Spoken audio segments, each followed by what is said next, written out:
माननीय बाल विकास परियोजना अधिकारी श्री निरंजन जी, वो हमारे परम मित्र भी हैं और लंबा साथ है हम लोगों का इस जनपद में काम करने का, फील्ड में काम करने का और कई रूप में काम करने का। मेरे ब्लॉक के बीआरसी के सहयोगी एआरपी गण पधारी, उनके साथ पधारे हुए सुपरवाइजर, हमारे सम्मानित नोडल संकुल शिक्षक,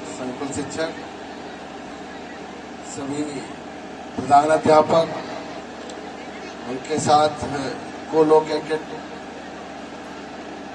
आंगनबाड़ी केंद्रों के स्कूल के नोडल शिक्षक, आंगनबाड़ी प्यारे बच्चों, आप ये देख रहे होंगे पीछे एक बैनर लगा हुआ है, हमारा आंगन हमारे बच्चे। ये शब्द अपने आप में बहुत कुछ कहता है। हम आप सभी जानते हैं राष्ट्रीय शिक्षा नीति सन 2020 से लागू है और उसके तहत देखते हैं कि जो प्राइमरी एजुकेशन था वो कक्षा 1 से शुरुआत मानते थे। इस शिक्षा नीति में बहुत अच्छा पक्ष ये रहा कि उन्होंने प्राइमरी एजुकेशन की महत्ता को समझते हुए प्री प्राइमरी एजुकेशन को भी समझा। उद्देश्य ये है कि जब तक जो बच्चा तैयार होकर हमारे स्कूल में आना है उसको विद्यालय संरचना, पठन पाठन और कितना तैयारी के साथ आना है, इस बात को रेखांकित किया गया। और शिक्षा नीति में प्री प्राइमरी एजुकेशन में आंगनबाड़ी जो वर्षों वर्ष से हमारे साथ चल रहे थे और इसमें से जो लोग पुराने शिक्षक साथी हैं, आंगनबाड़ी कार्यकर्ता हैं, वो देखते होंगे कि हम आपसे एक सूची लेते थे कि जो बच्चे आपके यहाँ 6 वर्ष के नामांकित हैं उनको हमारे यहाँ भेजिए। ये वर्ष जब से परियोजनाएं चली तब से ये सिलसिला चालू था। अब उन्होंने उसमें थोड़ा सा चेंज किया कि आपको 3 से 6 वर्ष का पहले भी आपके पास डाटा था और आज भी है। जो 3 वर्ष का बच्चा है उसको प्री प्राइमरी एजुकेशन देना है। इसका आशय ये है कि बच्चे को बैठना, चलना, पहचान कराना, पेन पकड़ाना, ये सब चीजें उसको आंगनबाड़ी सेंटर पर ही सिखाई जाए और इसके लिए सतत प्रयास किया जा रहा है, जिसमें आंगनबाड़ी वर्कर की ट्रेनिंग भी होती है समय समय पर। हमारा विभाग भी करता है और उनका विभाग भी करता है। तो ये देखते हैं कि ये बच्चा जब आपके यहाँ सिंसियर होकर उपस्थित रहेगा और पढ़े लिखेगा और 6 वर्ष की आयु पाते पाते हमारे यहाँ आएगा। अभी जो बच्चा कक्षा 1 में आता था उसे कोई पढ़ाई लिखाई के विषय में बहुत ज्यादा ध्यान नहीं होता था। वो ये सोचता था जब कक्षा 1 में जाएंगे तब पढ़ेंगे। आपका उद्देश्य ये है कि आपके यहाँ ही इसको पढ़ना है और इसमें समन्वय की बहुत बड़ी आवश्यकता है कि जो आंगनबाड़ी वर्कर हैं और हमारे टीचर हैं उनके बीच में बहुत अच्छा समन्वय रहना चाहिए, जिससे बच्चा जो आए वो आपकी जानकारी में रहे। आंगनबाड़ी कार्यकर्त्री को किस तरह के सपोर्ट की जरूरत है वो वहाँ के प्रधान अध्यापक और जो नामित नोडल टीचर हैं वो उनको बताएं, सपोर्ट करें, जिससे जो है वो उनमें एक समन्वय रहे और बच्चा जो है कक्षा जब 6 वर्ष का होने को हो तो वो एक प्राइमरी एजुकेशन के लायक। शिक्षा नीति के 2 भाग कर दिए उन्होंने प्राइमरी एजुकेशन में। प्री प्राइमरी आपके आंगनबाड़ी में दी जाने वाली शिक्षा और हमारे यहाँ की कक्षा 1-2, इन 2 को जोड़ दिया और 3, 4, 5 को प्राइमरी। ये कॉन्सेप्ट के साथ सरकार चल रही है और इसी के लिए हम आप यहाँ पे इकट्ठे हुए हैं कि एक दूसरे से बेहतर समन्वय हो और बच्चों की उपस्थिति बढ़े। हमारे यहाँ जो सबसे बड़ी कमी निकल के आती है कि बच्चे नामांकित होते हैं, आप उनसे संपर्क भी करते हैं किंतु उनकी नियमित उपस्थिति अपने केंद्र पर नहीं है और हमारे स्कूलों में भी इस चीज़ का अभाव मिलता है। तो इसको कैसे दूर करें, इसी का परिपेक्ष यहाँ पे तैयार किया गया। आंगनवाड़ी वर्कर को हमारे यहाँ से एक किताब भी दी जा रही है। ये 5 किताबें हैं जो आपके जो स्कूल के प्रधान अध्यापक हैं इनको जो है हम वहाँ पर देंगे। और यदि आने वाले समय में भी आंगनवाड़ी की ट्रेनिंग भी हम बीआरसी में कंडक्ट करा रहे हैं तो कोशिश करेंगे कि डायरेक्ट उनके हाथ पर ये पहुँचे।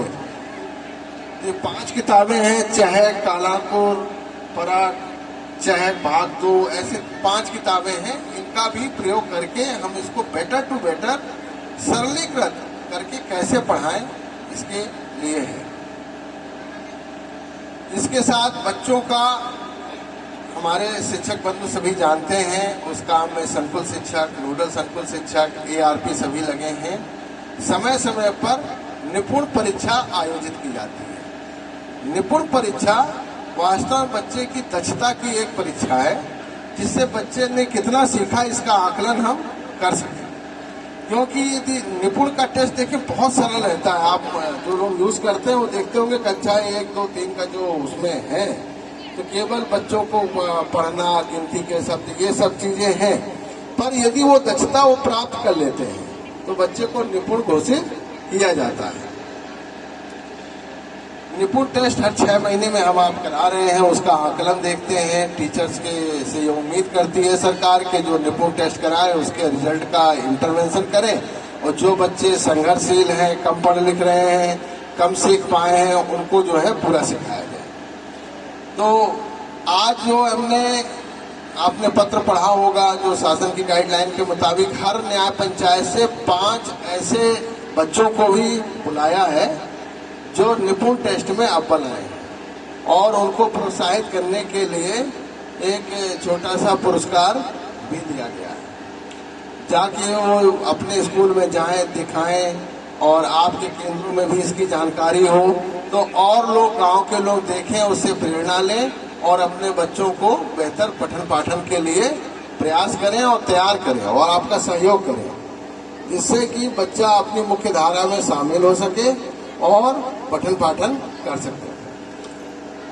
इस वर्ष में हमने ये भी देखा है कि आपके आंगनवाड़ी केंद्रों पर जो बच्चे पढ़ रहे हैं उनको हॉट कुक्ड मील भी दिया जा रहा है और उसकी जिम्मेदारी भी दोनों विभागों पर संयुक्त रूप से दी गई है कि हमारे प्रधान अध्यापक जो रसोइये से कार्य कराते हैं, मील बनवाते हैं, उससे आंगनवाड़ी का भी मील बनेगा और उसकी जो कॉस्टिंग है, अनाज की उपलब्धता है, वो उसी पैटर्न पर है जिस पैटर्न पे हमारा एमडीएम चलता है। इसके बारे में जब आपसे सीडीपीओ साहब बात करेंगे वो भी आपसे डिटेल में चर्चा करेंगे। इसके साथ ही बेसिक शिक्षा विभाग ये भी आपसे चाहता है कि आप समुदाय को ज्यादा से ज्यादा जोड़ करके रखें। तो जब भी आप अपने अभी कुछ ही दिनों बाद इसी महीने में आपको एक मदर ओरिएंटेशन का गवर्नमेंट ने गाइडलाइन भेजी है ना, और एक एसएमसी बैठक आप कराते हैं, गांव में चौपाल भी होती है। इन सब के पीछे उद्देश्य ये है कि समुदाय को विद्यालय से जोड़ना। जब तक समुदाय हमसे आपसे नहीं जुड़ेगा तब तक उससे सहयोग पूरा नहीं मिलेगा। तो अभी यहाँ से जो कुछ आप देखेंगे, हम आपको आज यहाँ पे पीपीटी भी दिखा रहे हैं जो विभाग ने तैयार की है, WHO के माध्यम से तैयार है और इसको दिखाएंगे। इसका कंटेंट भी आप तक शेयर करेंगे, ग्रुपों में भी शेयर करेंगे कि आप अपने स्कूल पर इसकी चर्चा पर चर्चा करें और गांव वालों को बताएं कि जितनी पढ़ाई जरूरी है उतना उनका पोषण भी जरूरी है। तो यदि पोषण बच्चे का पूरा नहीं हुआ, उसमें खून की कमी है नहीं है, उसकी लंबाई ठीक बढ़ रही है कि नहीं बढ़ रही, इन सब बातों का फर्क उसके डेवलपमेंट पे पड़ता है और उसके एजुकेशन पर भी पड़ता है। इन्हीं सब चर्चा पर चर्चा के लिए आज आपको यहाँ बुलाया गया है। अब इसमें थोड़ा हम अपने ही विभाग से अनुरोध करते हैं कि देखिए अब यहाँ कैसा जो चलता रहा ये तो मैं नहीं समझ पा रहा, पर जो मेरी उम्मीद है कि मेरी आदत में भी शामिल है कि हमने जो आपको समय दिया है तो मैं कोशिश ये करता हूँ कि आपसे पहले पहुँचूँ। यदि मैंने टाइम दिया है तो मैं हमेशा कोशिश करता हूँ कि आपसे पहले 5 मिनट पहले मैं पहुँचूँ, ताकि जो है कोई व्यवधान न रहे। पर यहाँ जो देखने में आया कि आप लोग समय पालन की प्रतिबद्धता नहीं रखते हैं, और ये ठीक नहीं है। ये हमारा सबका सामूहिक दायित्व है। अकेले मैं इसमें सब कुछ कर लूंगा, इसकी कोई संभावना नहीं। जो हमारे ARP हैं, नोडल संकुल शिक्षक है, संकुल शिक्षक है, उसके साथ प्रधान अध्यापक है, ये सबका दायित्व है। यदि आप अपना माइंड मेकअप नहीं कर पा रहे हैं तो ये आपका फेल्योर है। कि हम आए क्यों हैं, केवल यहाँ पर आ जाने से बात पूरी हो जाएगी, इससे कोई उद्देश्य नहीं मिल जाएगा। उद्देश्य तो एक दिन पहले निर्धारित करना पड़ता है कि कल भाई ये काम है और इसमें इस तरह की व्यवस्था है और हमारे स्कूल में ये चीज चलनी है, तो इसको लागू कैसे करना है। तो ये कल तय हो जाना चाहिए था कि कौन आंगनबाड़ी जाएगा, कौन वर्कर जाएगा, कौन टीचर जाएगा, ये कल का विषय है। यदि आज सुबह आप दूसरे काल लोग फोन में पूछा तो हमने कहा भाई ये आज तो मेरे को समझ में नहीं आ रहा कि आप क्यों पूछ रहे हैं, कल पूछना चाहिए। कल मैं इसको बताता कि आपको क्या करना है।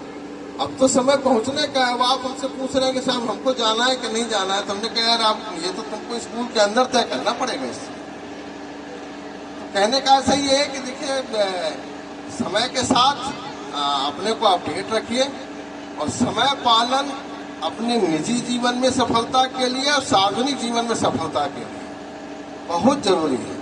यदि आप उसका पालन नहीं कर रहे हैं तो कहीं न कहीं आप में लैक आएगा और वो परेशानियों का कारण बनता है। आप लोग आए हैं, अच्छा महसूस कर रहे हैं, और मेरा ज़्यादा समय नहीं लूँगा। आपको मोटी मोटी चीज़ों को मैंने बताया। अभी सत्र पूरे दिन का है और काम बहुत है, इसी बीच में आपको सारी चीज़ें बतानी हैं और आपके व्यू भी लेना है। तो इन सब बातों के साथ धन्यवाद यहाँ पधारे हुए सभी अतिथियों का, और स्वागत है, अभिनंदन है, और मुझे उम्मीद है कि आपका विभाग हमसे जुड़ा है और हमारा विभाग आपसे जुड़ा है। इसी तरह समन्वय चलता रहे, बना रहे।